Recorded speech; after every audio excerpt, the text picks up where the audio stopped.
কাকে টোকায়, বললেন পরীমণি। আবারও কয়েক দিন হলো আলোচনায় চলচ্চিত্র তারকা পরীমণি ও শরীফুল রাজ। প্রেম, বিয়ে বিচ্ছেদের পরেও যেন তাদের নিয়ে সবার আগ্রহের কমতি নেই। যদিও দুজনের বিচ্ছেদ হয়ে গেছে আরও বছরখানেক আগেই। এরপর থেকে ছেলে রাজ্য পরীমণির কাছেই রয়েছে। এদিকে বিচ্ছেদের পর থেকে তাদের দুজনের মুখ দেখাদেখি এবং যোগাযোগ বন্ধ ছিল। পরীমণির দাবি, রাজ তার কাছে ডেড। তবে জানা গেছে, সম্প্রতি পরীমণির বাসায় গিয়েছিলেন শরীফুল রাজ। বিষয়টি গণমাধ্যমে স্বীকার করেছেন চিত্রনায়িকা নিজেও। তবে এসব নিয়ে রাজের কোনো বক্তব্য পাওয়া যায়নি।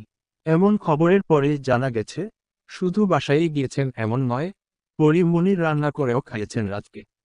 বিষয়টি নিয়ে পরীমণি মিডিয়ায় কোনো মন্তব্য না করলেও ফেসবুকে স্ট্যাটাস দিয়েছেন। সেই স্ট্যাটাস ভিন্ন কিছুর ইঙ্গিত দিচ্ছে।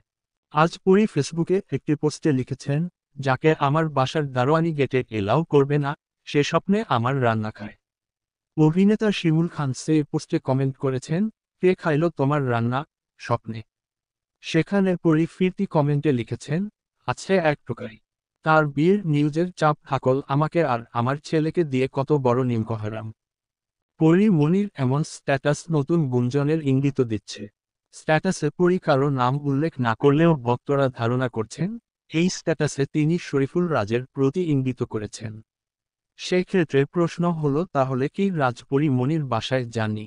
পরীর এমন স্ট্যাটাসে ভক্তরাও দ্বিধায় পড়েছেন। কারণ বাসার দারোয়ান যদি অ্যালাও না করে, তাহলে শরীফুল রাজ পরীর বাসায় ঢুকলেন কিভাবে? বর্তমান নতুন ওয়েব সিরিজ রঙিলা কিতাব এর শুটিং নিয়ে ব্যস্ত সময় কাটাচ্ছেন পরী। এটি নির্মাণ করছেন অনম বিশ্বাস। চরিত্রটি পছন্দ হয়েছে পরীর, তাই শুটিং বেশ উপভোগ করছেন বলে জানান। এতক্ষণ আমাদের সাথে থাকার জন্য ধন্যবাদ। নিউজ মাই টিভি।